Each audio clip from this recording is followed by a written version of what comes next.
By Bharatlal Yadav.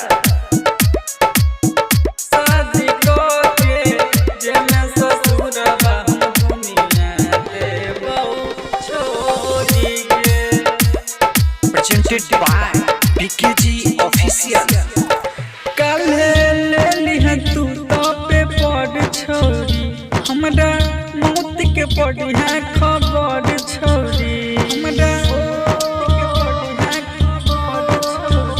काल्हे ले लिह तू तो पे पड़ छोड़ी गे, हमरा मौत के पड़ी है खबर छोड़ी।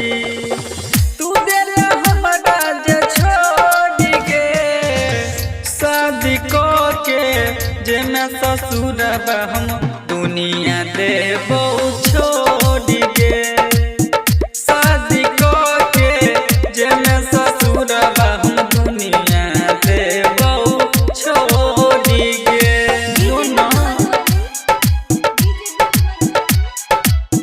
शादी के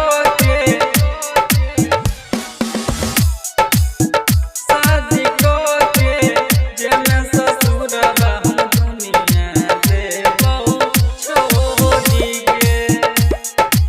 प्रेजेंटेड बाय पीकेजी ऑफिशियल।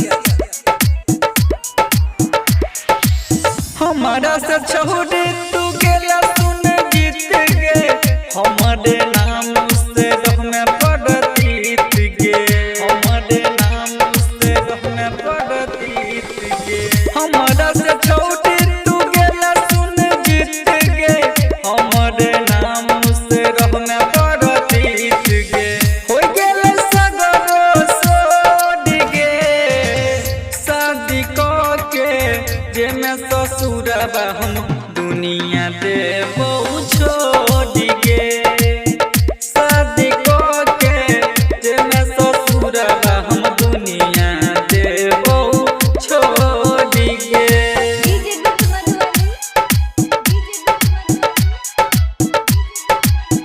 शादी के शादी के जेमे ससुरबा हम दुनिया देबौ छोड़ी के।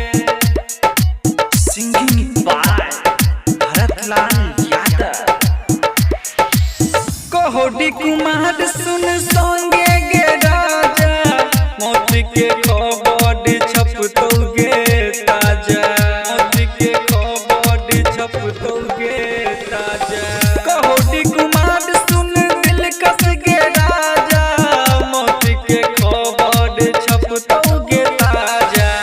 जेतो भरत बड़ी दूर गे, शादी के जेमे ससुरबा हम दुनिया देबौ छोड़ी के। शादी के जेमे ससुरबा हम दुनिया देबौ छोड़ी के। Presented by PKG official.